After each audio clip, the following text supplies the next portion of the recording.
잠언서 묵상하고 있습니다. 잠언서가 31장인데요. 오늘 31장 이제 마지막 부분을 봅니다. 오늘 다 끝내기는 힘들 것 같고요. 다음 주까지 하면 잠언서 마치게 됩니다. 다음 주에 잠언 책거리로 파티를 하도록 하겠습니다. 네, 자 우리 네, 예, 그래서 그동안 안 나오시다가 지금 나오는 사람 대박입니다. 네, 자 우리 31장까지 우리가 하나님의 말씀을 신뢰하는 마음으로 살펴보고 나왔습니다. 지혜 중에 지혜인 그 잠언, 지혜자 중에 가장 지혜로웠던 솔로몬이 쓴 잠언이 이렇게 무슨 했던 말도 하고 그냥 무슨 뭐 이렇게 지금 무슨 말 하는지 모르는 그런 내용이 아닐 건데 우리가 너무 그냥 표피만 읽다 보면 사실 아무 의미가 없었거든요. 근데 신뢰하는 마음으로 깊이 읽을 때 정말 얼마나 엄청난 지혜가 있는지 우리가 지금 보고 있었습니다. 자, 31장 이제 마지막 이 시편을 이 잠언을 다 마치면서 이제 하고 있는 내용을 우리 보도록 하겠습니다. 우리 이제 6절부터 지난주 5절까지 읽었는데요. 6절부터 우리 20절까지 하는 걸 목표로 하고 읽도록 하겠습니다. 교독하겠습니다. 독주는 죽게 된 자에게, 포도주는 마음이 근심하는 자에게 줄지어다. 그는 마시고 자기 빈궁한 것을 잊어버리겠고 다시 자기의 고통을 기억하지 아니하리라. 너는 말 못하는 자와 모든 고독한 자의 송사를 위하여 입을 열지니라. 너는 입을 열어 공의로 재판하여 곤고한 자와 궁핍한 자를 신원할지니라. 누가 현숙한 여인을 찾아 얻겠느냐? 그의 값은 진주보다 더하니라.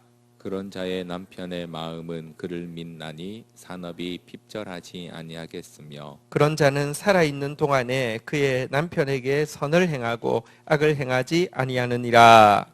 그는 양털과 삼을 구하여 부지런히 손으로 일하며 상인의 배와 같아서 먼 데서 양식을 가져오며 밤이 새기 전에 일어나서 자기 집안 사람들에게 음식을 나누어 주며 여종들에게 일을 정하여 맡기며 밭을 살펴보고 사며 자기 손으로 번 것을 가지고 포도원을 일구며 힘있게 허리를 묶으며 자기의 팔을 강하게 하며 자기의 장사가 잘 되는 줄을 깨닫고 밤에 등불을 끄지 아니하며 손으로 손뭉치를 들고 손가락으로 가락을 잡으며 20절까지만 읽겠습니다. 같이 읽겠습니다. 시작.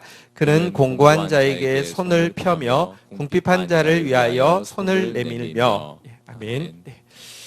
우리 30장에서는요. 이제 29장까지가 솔로몬의 잠언이 마쳤는데 30장에서는 아굴이라는 나는 나그네다라는 이름의 가상 인물을 내세워서 그 나그네의 표상인 야곱, 그리고 야곱이 이제 이스라엘이라는 이름을 받고 이스라엘 민족이 되잖아요, 그죠?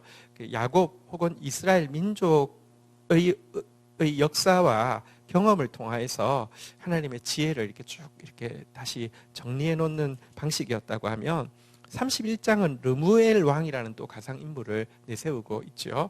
이 르무엘 왕은 지난주에 나눴는데 한번 따라하겠습니다. 여호와께 속한 자, 여호와께 바친 자, 이 여호와께 속한 자, 여호와께 바친 자.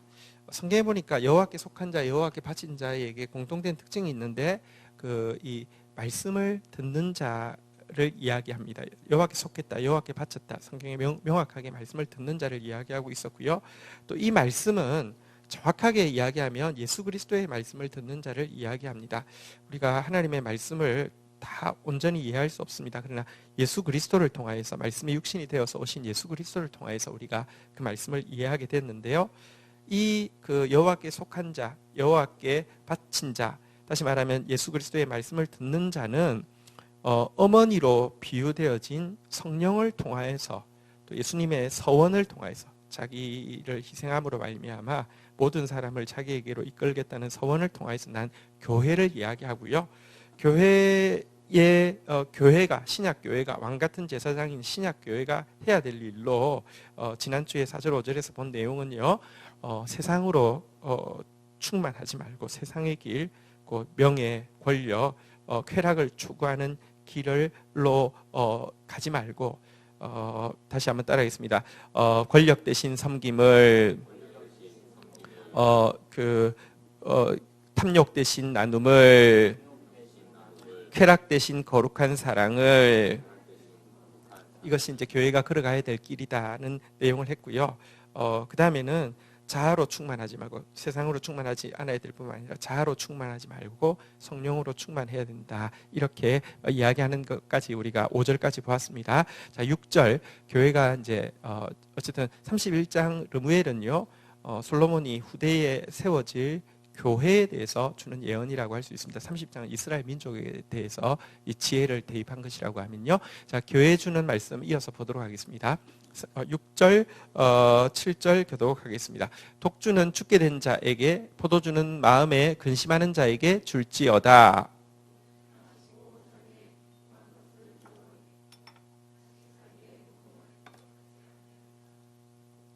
6절에 나오는 독주, 포도주는 분명히 이제 그 5절, 4절, 우리 4절 앞으로 4절로 가볼까요? 4절에 나오는 독주, 포도주처럼 이렇게 이제 4절에서는 독주, 포도주는 이렇게 술 취하지 말라 이런 방탕한 것이니 오직 성령의 충만을 받으라. 성령 충만과 반대되는 술 취함, 그리고 성령 충만과 반대하는 술 취함은 사실은 자기 충만이죠. 사람이 술을 마시는 이유는요, 자기 지정의가 온전해진다는 느낌 때문입니다. 술 마시면 사람이 갑자기 말을 잘하게 되고요. 술 마시면 갑자기요, 감정이 미워하던 사람도 사랑할 수 있을 것 같고, 술 마시면 갑자기 못하고 무능한 사람이 딱 자신 있게 다 할 수 있을 것 같은 그런 느낌을 주기 때문이죠.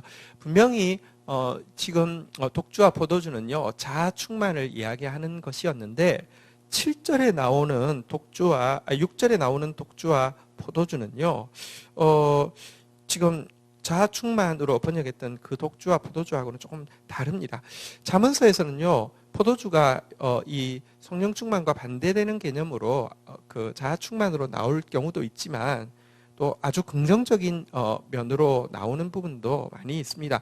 잠언 3장 10절 같은 경우에 보면요, 포도주와 포도주에 대해서 이렇게 이야기하고 있죠. 같이 읽겠습니다. 시작. 그리하면 내 창고에 가득 차고 내 포도즙 틀에 새 포도즙이 넘치리라. 포도즙이라고 해서 그래, 포도주는 나쁜 거고 포도주스는 좋은 거구나 그렇게 생각할 수 있는데, 원어는 똑같이 포도주입니다. 이 포도주가 이 잠언서에 보면요, 또 아주 좋은 것으로도 나오고요, 포도주가 아주 나쁜 것으로도 나옵니다. 그래서 한 가지로 해석할 필요는 없죠. 사자는 예수님을 가르칠 때도 사자라고 이야기하죠. 이 유다의 사자. 그러나 또 사단을 가르칠 때도 두루다니면서 삼킬자를 찾는 사자로 나오잖아요, 그죠? 어쨌든 지금 여기서 나오는 포도주와 독주는요, 그러니까 그 뭐랄까요? 사실은 진짜 기쁨, 진짜 쾌락을 이야기합니다. 우리 그 7절, 6절 다시 한번 좀 보도록 하겠습니다. 우리 6절 다시 한번 읽도록 하겠습니다. 시작. 포도주는 죽게 된 자에게, 포도주는 마음에 근심하는 자에게 줄지어다. 여러분, 그 스크루테이프의 편지에 보면 그런 표현이 있습니다. 이 쾌락은 사실은 하나님이 만드신 것이고, 우리는 그것을 비틀어 가지고 저급하게 만든 것뿐이지만 진정한 쾌락은 하나님이 주신 것이다. 그래서 가능하면 사람으로 하여금 진짜 즐거움을 찾는 일은 하지 못하게 해라. 진짜 즐거움을 찾다가 만족하지 못하고 결국은 진정한 즐거움에 그는 대신 하나님께로 갈 수 있으니까 그러니까 진정한 쾌락은 추구하지 못하게 해라. 뭐 이런 이제 표현이 나오는데요. 성경의 포도주는 기쁨을 상징하기도 하고요, 포도주는 막 끌어올라서 사람으로 하여금 가만히 있지 못하게 만드는 복음을 상징할 때도, 그래서 새 포도주는 새 가죽 부대에 넣어라, 이 말은 복음은 신축성 있는 마음에 이렇게 그 받아들일 수 있는 마음에 복음이 들어간다, 뭐 이런 뜻으로도 사용되어지고 있거든요. 교회가 해야 될 중요한 일은 무엇이냐? 죽게 된 자, 근심하는 자에게 진짜 기쁨, 복음을 주는 것이 교회가 해야 할 일이다. 이렇게 이야기하고 있습니다. 복음이 들어오면요. 7절에 보니까요. 7절 한번 볼까요? 그는 마시고 그의 빈궁한 것을 잊어버리겠고 다시 자기의 고통을 기억하지 아니하리라. 정말로 영혼을요. 이렇게 영혼의 결핍 상태에서 영혼의 고통에서 벗어나게 하는 것은 교회가 가진 힘은 복음입니다. 베드로와 요한은 은과 금은 내게 없지만 내게 있는 것으로 내게 주노니 라고 이야기하면서 복음을 주었습니다. 교회가 사회봉사도 중요하고요. 교회가 무슨 세상 정치에 이에서 공의와 정의가 무너질 때에 사회 참여도 중요합니다. 그러나 교회가 해야 될 가장 중요한 일은 고독한 죽게 된 자, 근심하는 자에게 진짜 기쁨이 무엇인지, 진짜 쾌락이 무엇인지, 복음의 능력이 무엇인지를 보여주는 것, 그것이 교회가 해야 될 일이다. 이렇게 이야기하고 있습니다. 자, 이제 8절, 9절 한번 가보도록 하겠습니다. 교회가 해야 될 일, 또 두 번째를 이야기하고 있습니다. 8절 제가 읽고 9절 여러분이 읽습니다. 너는 말 못하는 자와 모든 고독한 자의 송사를 위하여 입을 열지니라.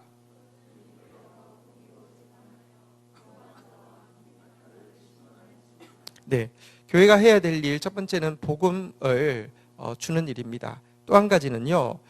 여기 보니까요. 8절에 보니까 한번 따라하겠습니다. 말 못하는 자.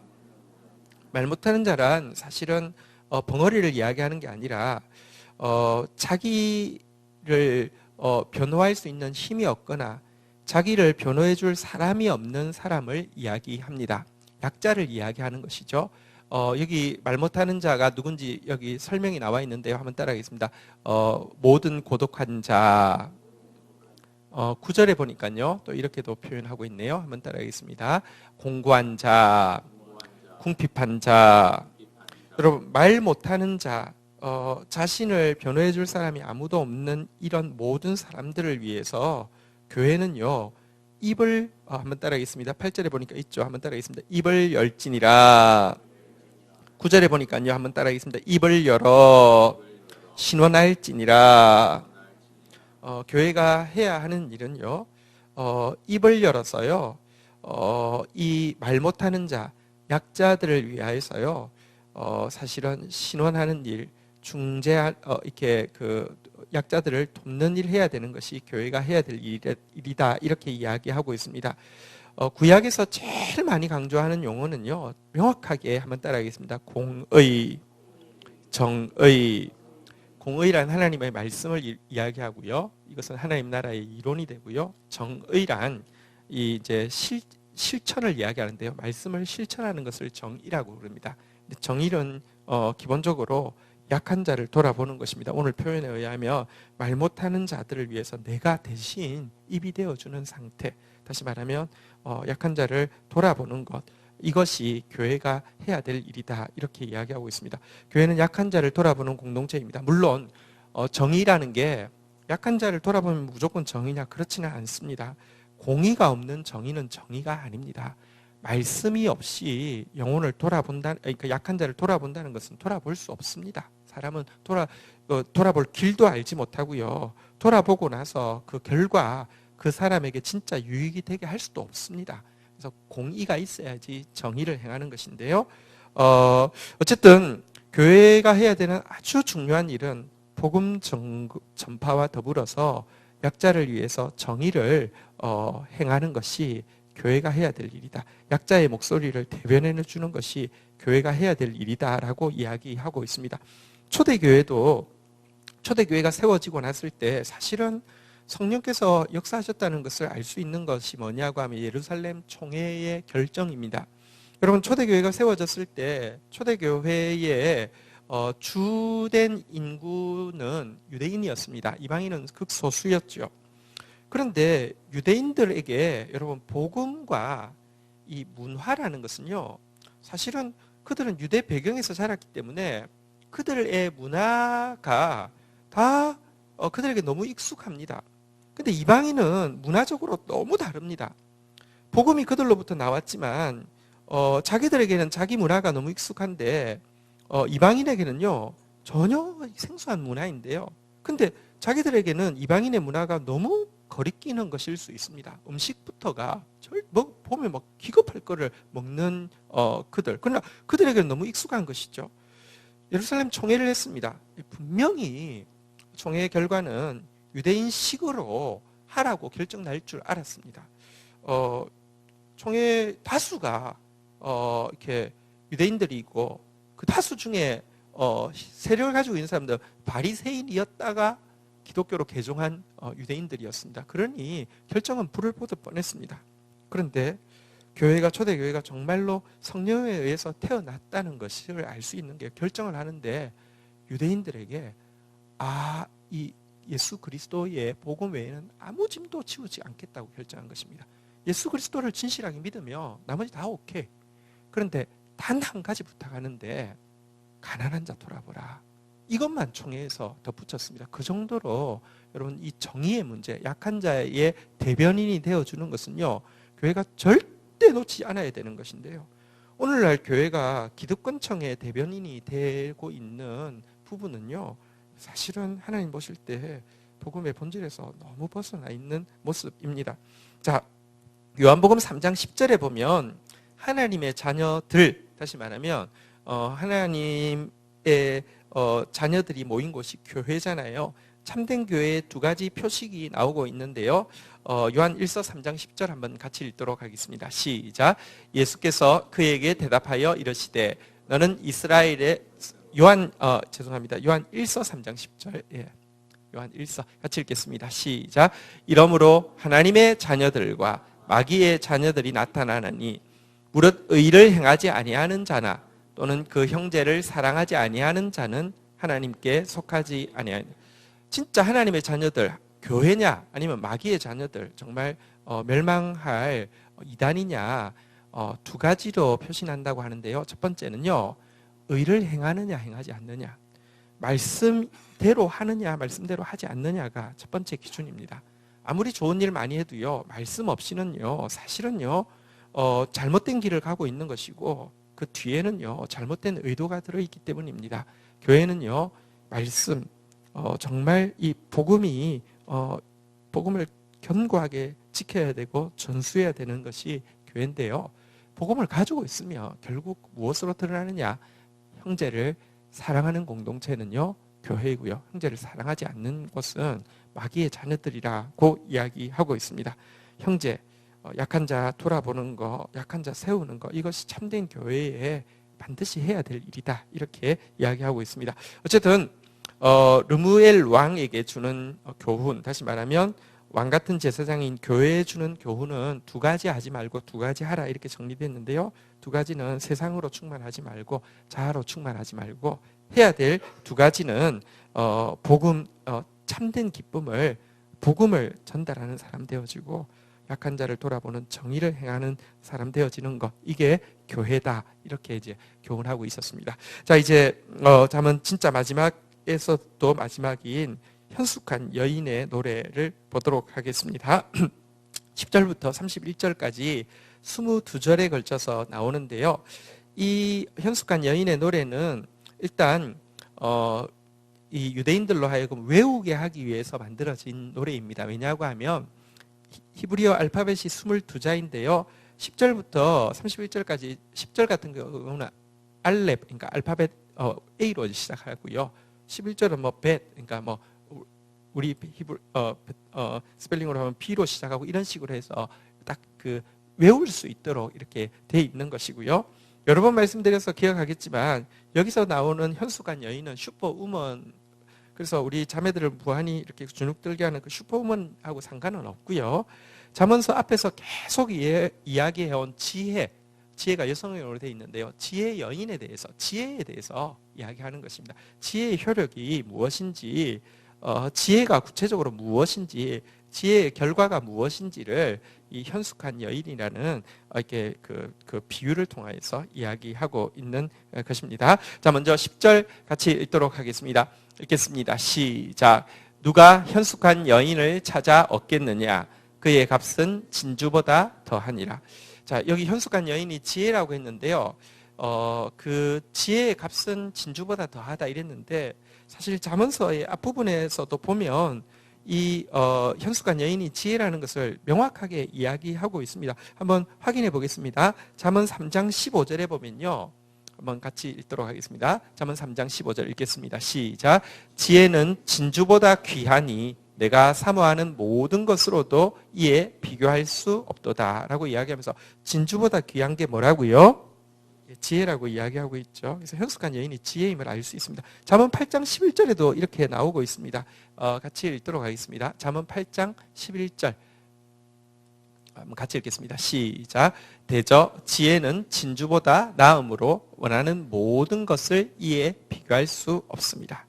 그래서 어쨌든 잠언 31장 10절에 나오는 현숙한 여인은 지혜임에 틀림없죠. 자, 누가 지혜를 찾아 얻겠느냐라고 이야기하고 있습니다. 이 표현은 사실은 굉장히 얻기 힘들다는 표현이죠. 솔직히 말하면 인간의 노력으로서는 이 지혜를 얻을 수 없음을 사실 이야기하는 것입니다. 여러분, 이 진정한 지혜는요, 꼭 기억해야 될 것이 있는데 그것은 하나님의 선물이고 은총의 선물이라는 점입니다. 우리 앞부분에서도 나왔는데요. 잠언 18장 22절에 보면 잠언 18장 22절 여기 안에도 지혜를 상징하는 단어였죠. 한번 같이 읽도록 하겠습니다. 읽겠습니다. 시작. 아내를 얻는 자는 복을 얻고 여호와께 은총을 받는 자니라. 사실은 지혜는 하나님의 은총으로 주어진다. 이게 인간이 노력해서 얻는 것이 아니라 은총의 선물이다라는 것을 누가 찾아 얻겠느냐라는 이 감탄사 질문이 이야기를 하고 있는 것입니다. 일단 여러분, 하늘의 지혜가 임해도 절대로 사기쳐서는 안 되는 것이 여러분, 지혜가 임하면 정말 특별한 하늘의 지혜가 임하면요 특별할 수 있습니다. 그러나 기억해야 될 것은 그것은 은총의 선물이지 내 노력의 산물이 아니라는 것을 정말 절대로 인정해야 됩니다. 내가 어느 순간 노력의 산물처럼 이야기하는 순간은 도둑놈이 됩니다.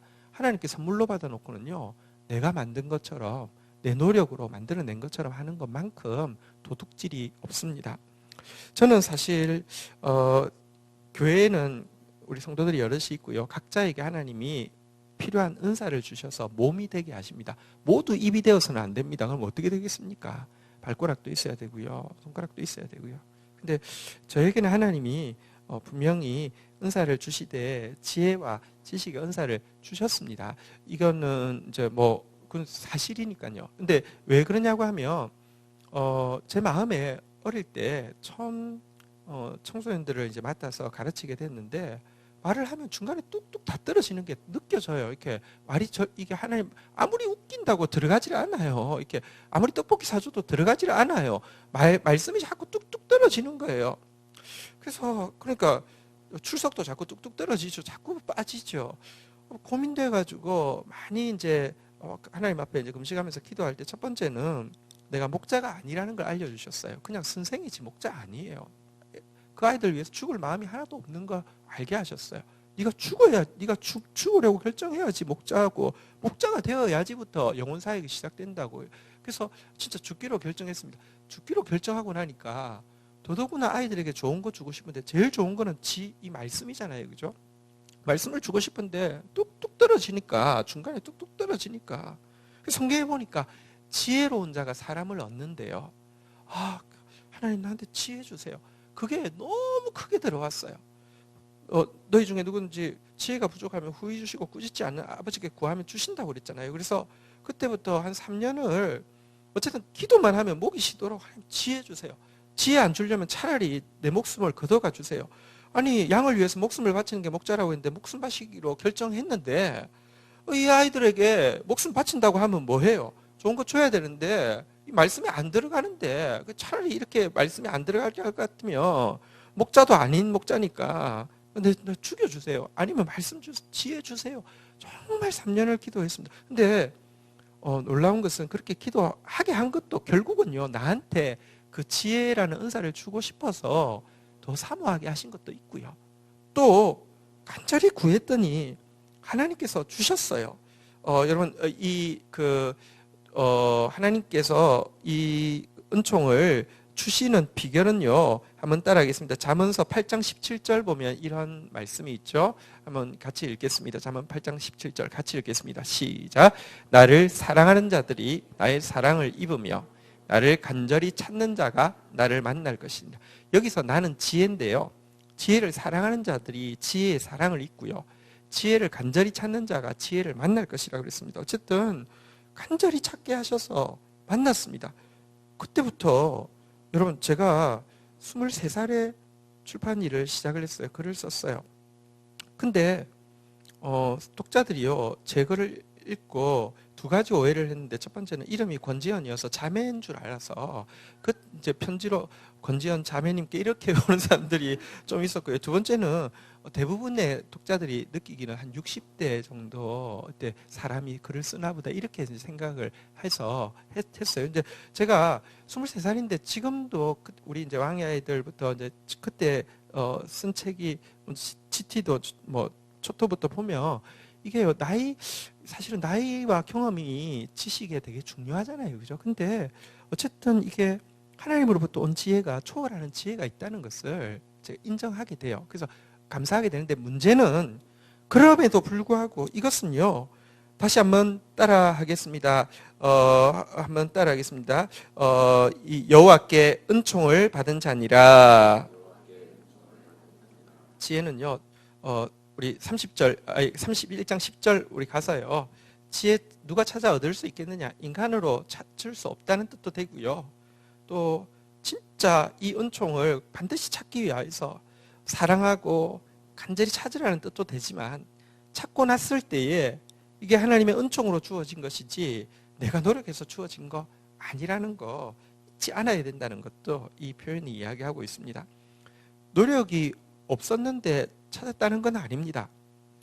근데요, 노력이 그것을 얻는데 필요 충분 조건이냐? 아니요. 노력은요, 그것을 얻는데 0.0001%도 아닙니다. 사실은요, 그 노력마저도 하나님이 하게 하신 것이지 내가 한 것도 아니에요. 그래서 사실 바울이요, 나의 나된 것은 하나님의 은혜라. 내게 주신 하나님의 은혜가 헛되지 아니하여서 내가 모든 사도들보다 더 수고하였으나, 노력 안 했다는 뜻 아니에요. 노력해야 돼요. 자, 그러나 이것도 내가 아니요, 내 속에 계신 하나님의 은혜로 한 것이다 라고 고백하는 것이죠. 어쨌든 지금 여기서 10절에서 이야기하는 현숙한 여인이 지혜고요. 이 지혜는 반드시 구해야 될 것이지만 이 지혜는 하나님의 은총으로 주어진 것이다. 이걸 잊지 말라. 이렇게 이야기합니다. 자, 지혜의 효력을 한번 보도록 하겠습니다. 11절, 12절 한번 교독하겠습니다. 그런 자의 남편의 마음은 그를 믿나니 산업이 핍절하지 아니하겠으며. 12절 읽겠습니다. 시작.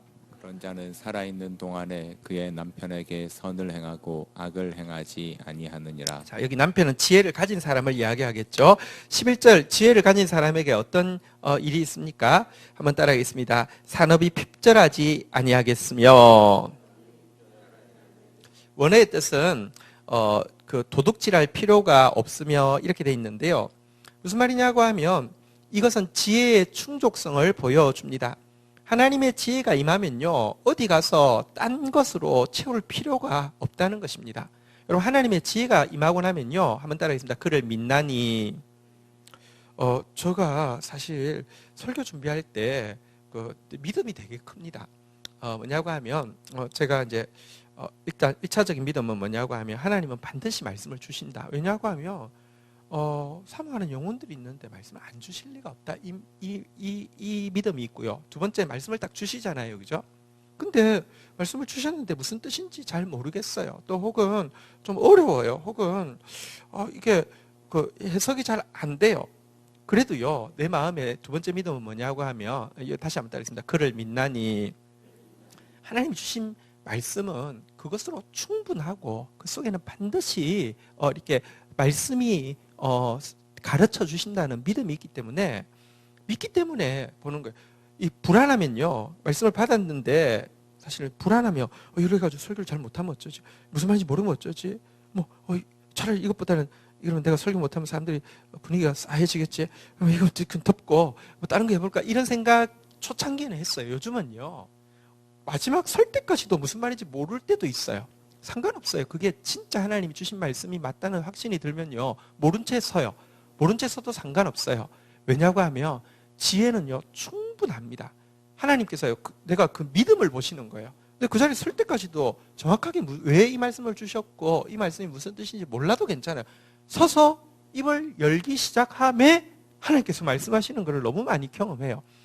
지혜가 좋은 게 뭐냐고 하면 사람들이요, 가짜 지혜를 얻은 사람은요, 가짜 지혜를 얻는 이유는 자꾸 자기 위주로 내한테 이게 도움 되겠어, 이게 도움 되겠어 해서 자꾸 여기서 찔끔 저기서 찔끔 얻는 사람은요, 항상 배우나 진리의 지식에 이르지 못하는 사람이 있어요. 근데 진짜 지혜를 얻으면요, 도둑질할 필요 없어요. 훔칠 필요도 없어요. 아무것도 필요 없어요. 충분해요. 그 지혜로 충분해요. 여러분들 이 지혜를 받으셔야 합니다. 12절에 보면요, 11절이 지혜의 충족성을 보여준다고 하면 12절은 지혜의 한 구성을 보여준다고 이야기할 수 있습니다. 자, 한번 따라하겠습니다. 살아있는 동안 우리 저기 뭐죠? 가구 중에서, 플라스틱 가구 중에서 저기 일회 가구인데 워런티를 일평생 이렇게 라이프롱 타임으로 이렇게 워런티 해주는 데가 있잖아요, 그죠? 잘 안 부서지게 만들어 가지고요. 근데요, 여기 보니까 이 지혜는요, 살아 있는 동안에, 다시 말하면 평생에, 일평생에, 사실은 영원토록 이 지혜를 가진 사람을 붙들어 준다라고 이야기를 하고 있습니다. 여러분, 하나님의 지혜를 얻어야 됩니다. 물론 이 말이 한 번 얻었다고 해서 성경을 볼 필요가 없다 이런 뜻이 아니죠. 내가 지혜를 주신 것은, 지혜라는 도구를 주신 것은요, 이 지혜라는 도구를 가지고 이 말씀을 보게 하기 위함이지, 도구만 있으면 여러분, 이게 빵이고요, 이게 양식이고요, 빵 써는 칼을, 아주 정말 좋은 칼을 받았다고 해도 빵 안 썰면은 먹을 거 없잖아요, 그죠? 지혜가 은사로서 임하는 것이지만, 여러분, 지혜 은사를 제대로 받은 사람은 여러분 연장이 좋으면은 막 요리하고 싶잖아요, 그죠? 그렇지 않습니까?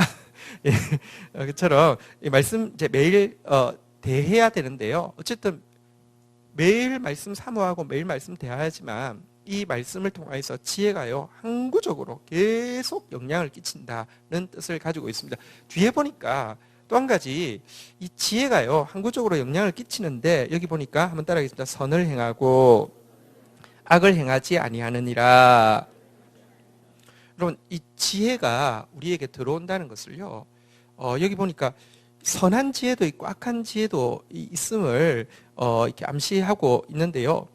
여러분, 지혜라는 게 교활한 거하고 아무 상관없습니다. 임기응변하는 거하고도 아무 상관없습니다. 기독교가 지금까지 지혜를요 정말 사악하게 쓰는 경우가 많았습니다.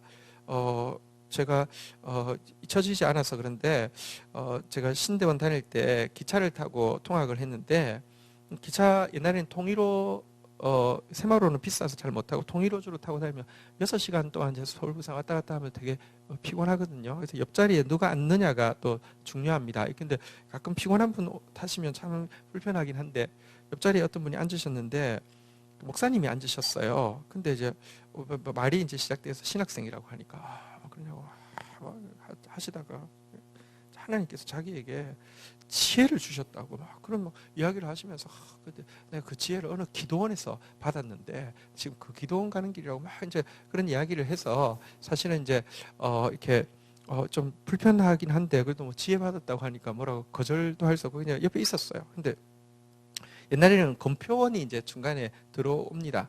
검표원이 들어오니까 갑자기 막 좀 당황을 하시더니 뭐 이렇게 갑자기 하더니, 이제 검표원에 이제 표 검사할 때 되니까 어디까지 갑니다 이렇게 이야기를 하니까 예 하고 넘어갔어요. 근데 알고 보니까 이분이 표를 사기는, 예를 들면 김천에서 예를 들면 이제 서울까지 이제 만약에 끊었는데 실제 타기는요 그보다 앞에서 탄 거예요. 근데 이제 그 걸리면 그렇잖아요, 그죠? 근데 이제 표를 보여주면 걸릴 거 아니에요. 지금 아직 거기 안 왔으니까 돈 아끼려고 이제 그렇게 한 거죠. 그런데 싹 넘어가고 나니까 휴 하더니 역시 하나님 나에게 지혜를 주셨다. 그러는데, 근데 이건 참 우스꽝스럽고 좀 귀엽기도 해요. 뭐, 약간 할아버지 목사님 귀엽기도 해요. 근데 이런 정도가 아니라 진짜 사악한, 교활한 사람들이 있습니다. 지혜라는 이름으로요. 근데 하나님이 주신 지혜는요, 한번 따라하겠습니다. 선을 행하고 악을 행하지 아니하느니라. 절대로 악을 행하게 하지 않습니다. 선은 무엇인지 제가 여러 번 말씀드렸죠. 미가서 6장 8절에 나온 대로 한번 따라하겠습니다. 정의의 행동, 사랑의 마음, 겸손의 습관, 이것이 선이라고 성경이 이야기하고 있죠. 행동으로는 정의를 하는데 그 마음속에 사랑이 있어야 되고요. 꾸준히 겸손의 습관이 있는 사람이 선인데요. 지혜가 들어오면 선을 행하게 하는데 이것이 일시적이지 않고 항구적으로 효과를, 이제 선을 행하는 기능을 준다, 이렇게 이야기를 하고 있는 것입니다.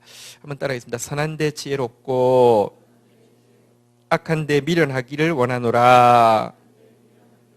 하나님이 지혜를 주시면요, 선한데 지혜롭게 되고요, 악한데 미련해지는 것이, 미련하다는 것이 어리석다는 뜻이 아니라 무관심하고 관심도 없고 욕심도 없는 상태를 이야기합니다. 자, 이제 13절로 넘어가도록 하겠습니다. 자, 13절, 14절 교독하겠습니다. 그는 양털과 삼을 구하여 부지런히 손으로 일하며, 14절 읽겠습니다. 시작. 상인의 배와 같아서 먼 데서 양식을 가져오며. 자, 먼저는 그녀가 하는 일이, 여기 이제 옷을 짜네요. 양털과 삼을 구하여 부지런히 손으로 일하며. 자, 옷을 짜고 있고요. 14절에 보니까요, 상인의 배와 같아서 먼 데서 양식을 가져오며, 이제 양식을 구하는 것, 그 옷 재료를 구하는 것인데요. 여기 두 번 다 나타나는 표현 중에 보면요, 우선은 삼을 구하여 라는 표현이 나오고요. 14절에 보니까요, 양식을 가져오며 라는 표현이 나오는데요. 일단은 먹는 것, 입는 것의 재료를 앉아서 기다리지 않고 적극적으로 나가서 구해서 가져오는 모습을 보여주고 있습니다. 여러분, 여기 이제 그 양털과 삼이 무엇인지는, 그러니까 옷이 무엇인지는 성경에서 그 이야기하고 있는 것은요, 한번 따라하겠습니다. 찬송, 거룩, 구원, 뭐 이런 것들을 이제 이제 옷이라고 이야기하고 있죠.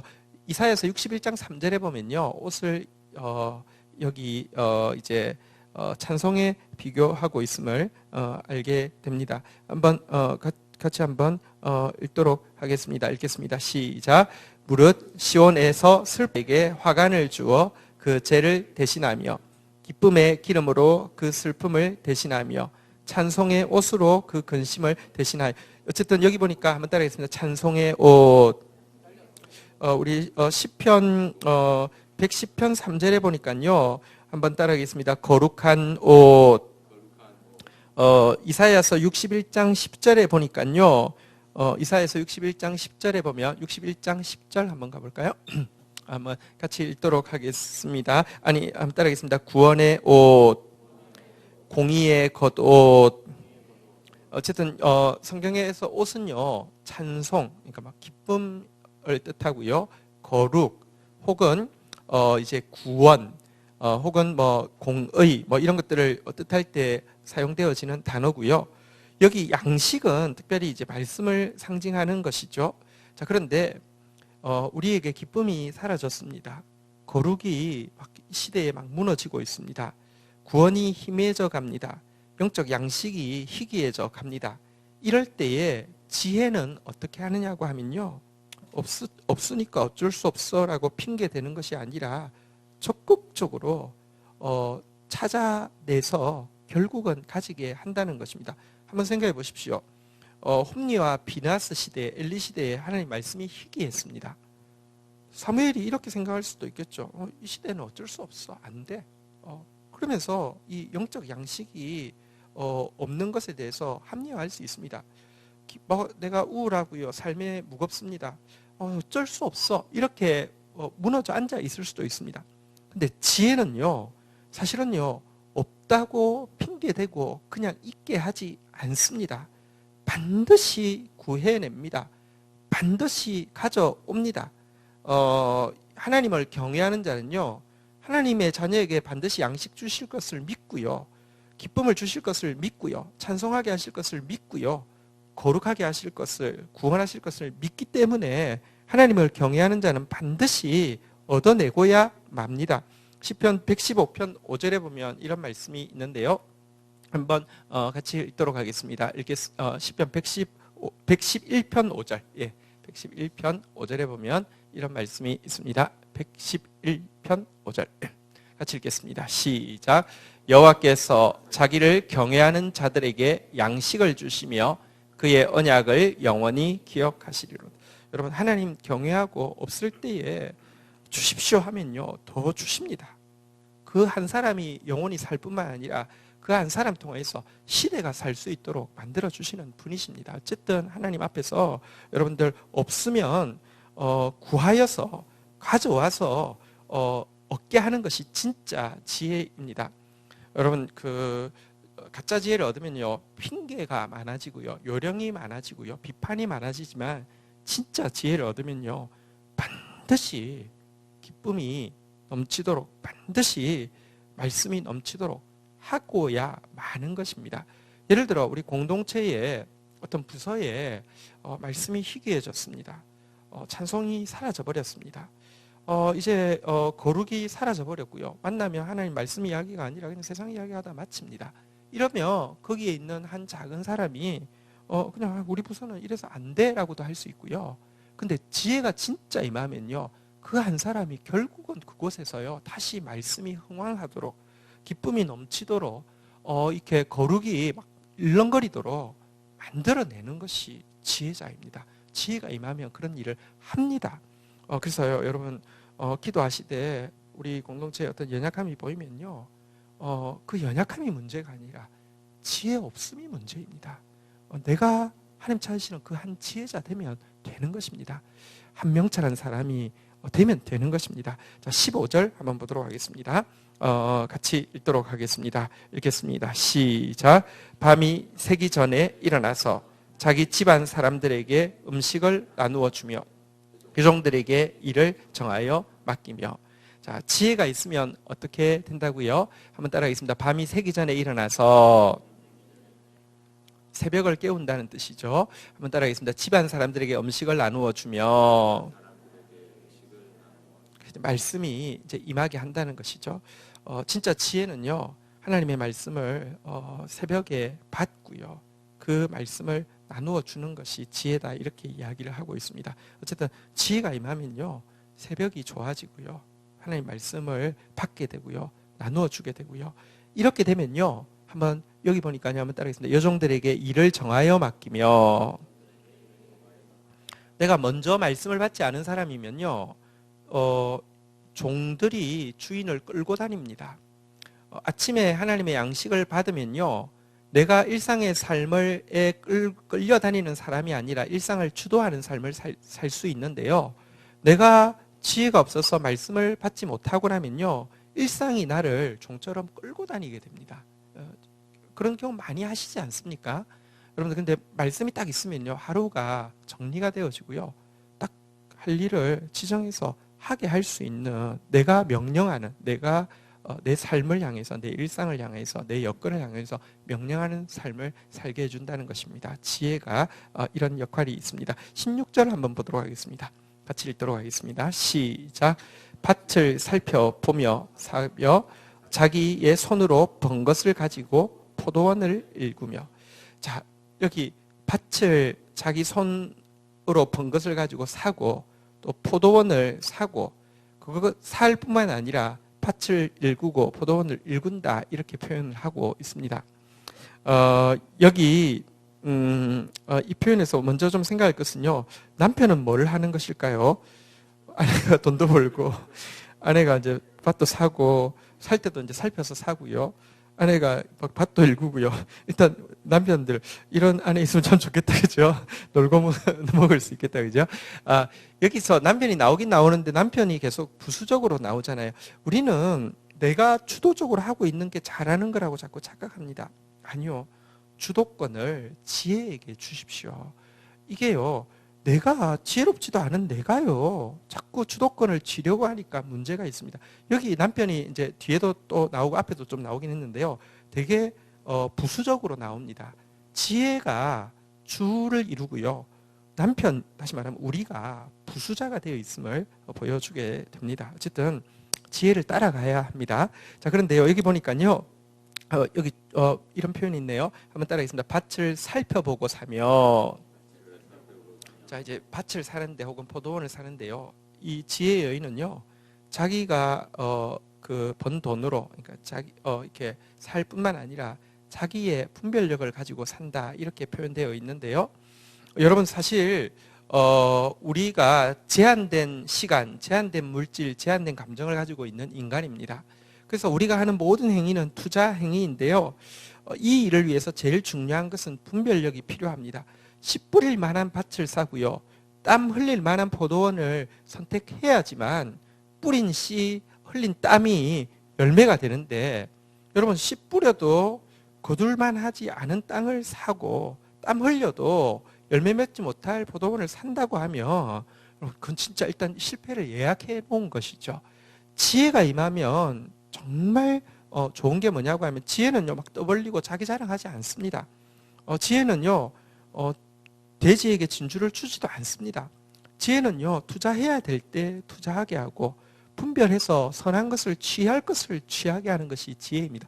그리고 나야지. 여러분들, 투자해야 될 때 투자해야 되고 분별하고 나서 선택해야지만 열매가 있습니다. 우리 교만이 뭐냐고 하면, 시간도 제한되고 물질도 제한되고 감정도 제한됐는데 다 할 수 있을 것처럼 막 쓰는 것이 교만입니다. 그렇지 않습니다. 그래서 하나님 앞에서 계속 분별해야 됩니다. 살펴보고 나서 선택해야 합니다. 그런데 지혜가 있으면 선택할 것을 선택하게 하고요. 투자할 때 투자하게 만듭니다. 그래서 지혜는 굉장히 중요합니다. 자, 우리 17절, 18절, 18절까지만 오늘 보도록 하겠습니다. 17절 같이 읽겠습니다. 시작. 힘있게 허리를 묶으며 자기 팔을 강하게 하며. 이것의 뉘앙스는 우리 우리 이 자매는 허리도 굵고요, 팔도 굵고 이런 뜻은 아니고요. 그러니까 결연한 의지, 또 기꺼운 마음으로 자기에게 주어진 사명을 임하게 한다, 이런 뜻이 되겠습니다. 여러분, 우리에게는 다 사명이 있죠. 아까 이 지혜 여인이요, 우리에게 옷을 입힌다고 그랬는데요. 사실 거룩도 사명이고 찬송도 사명이고요. 사실 구원도 사명입니다. 우리가 하나님의 사람으로서 살아가기 위해서 우리에게 이제 우리에게 주어진 길이 사명의 길인데요. 이 사명의 길이 사실은 만만하지는 않습니다. 그런데요, 지혜가 임하면요, 기꺼운 마음으로 이 걸음을 힘있게 걸어갈 수 있고요. 지혜가 없으면요, 여러분, 혹시 걸어가도 계속 불평하면서 막 억지로 갑니다. 이래도 가고 저래도 가야 될 길입니다. 근데 지혜를 받고 나면요, 여러분, 지혜를 받고 나면 일이 편해지는 것도 아니고 삶이 편해지는 건 아닌데, 도리어 지혜를 받고 나면 사명이 더 많이 임할 수도 있는데요. 한 가지 분명한 것은, 지혜를 받은 사람은요, 한번 따라하겠습니다. 즐거운 마음으로 십자가 지고 가라. 이 찬양대로요, 즐겁게 십자가 지을 수 있습니다. 지혜가 임하면 진짜 힘있게 허리를 묶고요, 팔을 강하게 해서요, 아주 기꺼이 내 사명의 길을 감당할 수 있는 것입니다. 이왕 걸어가야 될 거 막 끙끙 앓으면서, 아니면 마저 못해서 걸어가지 않으려고 하면 지혜 얻으십시오. 너무 신나게 걸어갈 수 있습니다. 예, 18절 마지막으로 읽도록 하겠습니다. 같이 읽겠습니다. 시작. 자기의 장사가 잘 되는 줄로 깨닫고 밤에 등불을 끄지 아니하며. 여러분, 지혜가 임하고 나면 장사 잘 합니다. 이 장사는요, 성경에 보면 마태복음에 사복음서에 보면요, 문화 비유가 나오는데요, 한 문화씩 맡기고 장사하게 했다, 이렇게 되어 있습니다. 여기 특별히 이 장사는요, 사람 얻는 장사입니다. 한 문화는 액수가 굉장히 적은 겁니다. 지금으로 치면 한 몇백만 원 되는 겁니다. 몇백만 원 가지고 장사하려고 하면 여러분, 떡볶이 집 못 차립니다.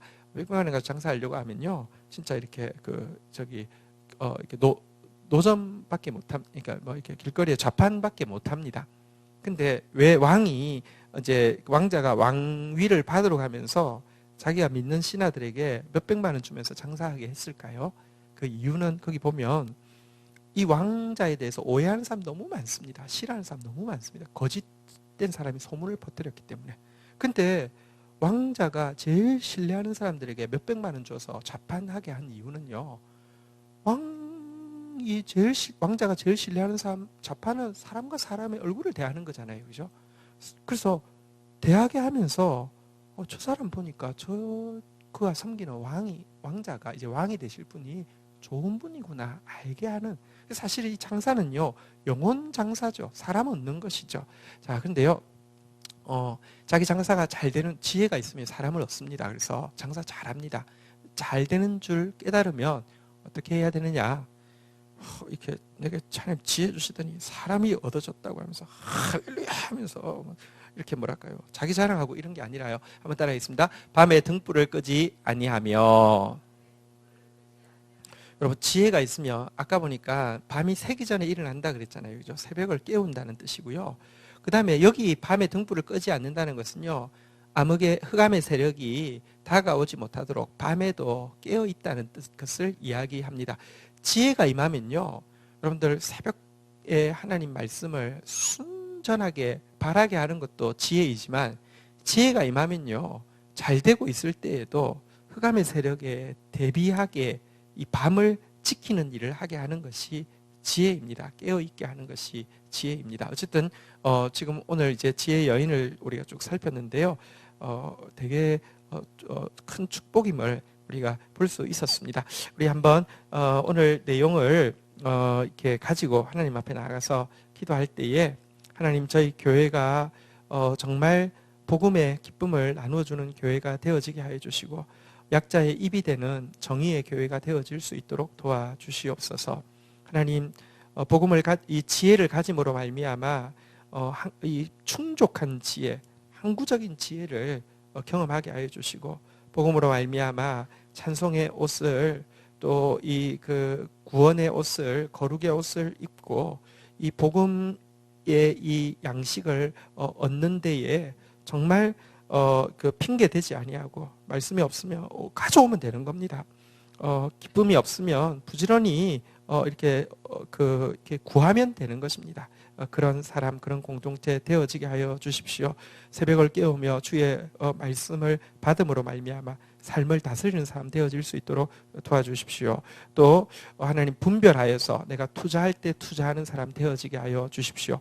내 십자가 기꺼이 감사함으로 기쁨으로 지고 가는 사람 되어지게 하여 주시옵소서. 깨어 근신하여서 흑암의 세력을 대적하는 자 되게 하여 주시옵소서. 우리 같이 한번 기도하는 시간 가지도록 하겠습니다. 같이 기도하시겠습니다. 하나님, 감사합니다.